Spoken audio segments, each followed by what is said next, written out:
Assalamu alaikum wa rahmatullah. Mon nom c'est Sherif Mohamed Abdallah Haïdra, président du groupe organisé des hommes d'affaires GOHA, Organisation de promotion et de protection des droits des opérateurs économiques. En Guinée, il y a peut-être ce manque-là parce que dans les conditions normales, tout gouvernement qui arrive essaie de bien manager les opérateurs économiques, surtout ceux qui ont une certaine notoriété. Surtout ceux qui ont, pas question d'argent seulement. Vous savez, le monde de business, c'est ce qui trompe beaucoup de personnes. C'est une question de relation et de confiance.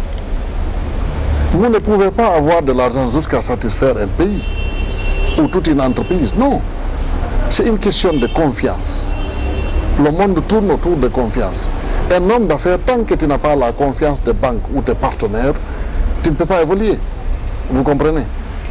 Et si tu as cette confiance-là, tu peux déplacer qui tu veux et faire des actions que tu veux. Comme vous entendez, les essences, les ouvertures des essences commerciaux, les transferts de technologie, tout ça c'est une question de confiance. Mais nous, on a des gens qui ne comprennent pas ça. S'il s'agit d'aller rencontrer les opérateurs économiques, ce sont les premiers responsables qui se lèvent pour aller s'asseoir devant une entreprise qui fabrique des bonbons ou des jimbo. Vous comprenez? Ça, c'est quelque chose qui est extrêmement difficile. Les autorités ne doivent pas se mettre à ce niveau-là. Normalement, un opérateur économique doit se vanter devant un autre opérateur économique. Si tu viens chez moi, moi je suis capable de te présenter à mon président. Mais si c'est le président lui-même qui va là où on fabrique des bonbons et des biscuits et du djinjan, ça devient autre chose. Vous comprenez? Donc, c'est un peu le cas. Si le président essaye de jouer le rôle d'un chef de service, d'un conseiller au ministère, du ministre, le directeur, et le premier ministre, et les conseillers, et lui-même, et finalement, personne ne sait ce qu'on doit faire. Et si tout est concentré à son niveau, tout tourne à son niveau, s'il ne donne pas feu vert par rapport à cette activité ou cette activité, rien ne bouge. Nous avons beaucoup d'expérience parce que pendant le régime du général Lansana Conté, nous étions là. Moi, personnellement, je n'ai jamais cherché à rencontrer le président Lansana Conté. Mais le président Lansana Conté avait un respect et une considération particulière pour moi. Malgré que pendant son régime, j'étais très jeune et mon organisation était jeune. Vous comprenez? Mais chaque fois, j'étais à la télévision nationale, il n'y avait même pas de médias privés à l'époque. Vous comprenez? Et j'ai dénoncé ce qui n'allait pas. À la télévision nationale, dans les médias d'État, carrément à la radio nationale. Et général Conté, malgré que lui, il était militaire, il n'a jamais interdit ça. Mais Alpha, depuis son arrivée, je n'ai passé que 2 ou 3 fois à la télévision nationale. Pourtant, pendant le régime de Lansana Conté, chaque semaine, j'intervenais pour tel ou tel. Heureusement, maintenant, il y a les radios privées parce que notre organisation travaille. Tous les jours, nous travaillons avec les médias. Tous les jours, nous sommes avec les médias.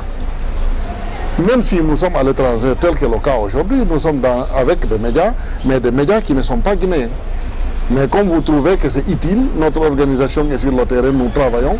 Si vous voulez des informations en ce qui concerne nos activités, vous passez par nous pour avoir ces informations-là, pour donner ça à vos auditeurs, à vos lecteurs ou auditeurs. Vous comprenez? C'est un peu ça. Donc pendant le régime du général Lansana Conté, à chaque fois qu'on demandait quelque chose, le général Lansana Conté accédait à notre demande. Moi particulièrement, je n'ai jamais demandé à rencontrer le président Lansana Conté. Mais à chaque fois qu'il voit une déclaration d'IGOA, 2-3 jours après, nous voyons le résultat, nous voyons ce que nous demandons sur le terrain. C'est ça que nous voulons vers un président, n'importe quel président, qu'il soit maintenant guinéen ou africain. Pendant la période d'Ebola, je vous donne un exemple. À l'époque aussi, les frontières entre la Guinée et le Sénégal étaient fermées.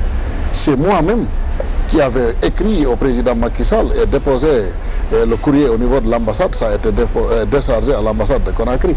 Quelques jours après, nous avons constaté ce que nous avons demandé, ça a été accepté. D'ailleurs, il est allé au-delà de ce que nous avons demandé. Parce qu'à l'époque, nous avons demandé à ce qu'il y ait des essences de marchandises. Les gens reprochaient un peu de gauche à droite. J'ai dit non. À l'époque, il y avait Ebola en Guinée. Et s'il y a Ebola, il y a une maladie qui peut contaminer une famille. Chez tes voisins, ce que tu vas faire, c'est de dire à ta famille de ne pas bouger, aller là-bas pour ne pas être contaminé. Et dire à l'autre famille, vous ne venez pas ici en attendant qu'on trouve la solution. À l'époque, c'est ce que le président sénégalais avait fait. Moi, je n'ai pas manqué à le féliciter parce qu'il ne faut pas rentrer dans la démagogie. Si quelqu'un fait quelque chose de bien, il faut dire. Si ce n'était pas ça aussi, il ne faut pas hésiter à dire. Vous comprenez? Ce qui fait que nous avons adressé une courrier lorsque nous avons vu que c'était chaud pour tout le monde. Et nous avons demandé à ce qu'il y ait des échanges de marchandises au niveau de la frontière. Lorsqu'ils ont reçu la lettre, quelques jours après, nous avons constaté qu'ils sont allés au-delà de notre demande, ils ont libéré les camions. À l'époque, moi-même, j'avais organisé une grande conférence de presse au siège du Goa à Conakry et je n'ai pas manqué à féliciter à l'époque le président sénégalais, M. Macky Sall, à l'époque, vous comprenez, par rapport à cette situation. Parce que si on vous prend en considération, on respecte ce que vous avez dit, qu'est-ce que vous allez faire? C'est de féliciter, c'est de remercier, vous comprenez? Et c'est ce que nous voulons avec toutes les autorités de la sous-région. Et c'est ce que nous voulons avec les autorités de notre pays. Ce respect et ces considérations-là. Parce qu'aucun pays du monde ne peut évoluer quand même sans le secteur privé.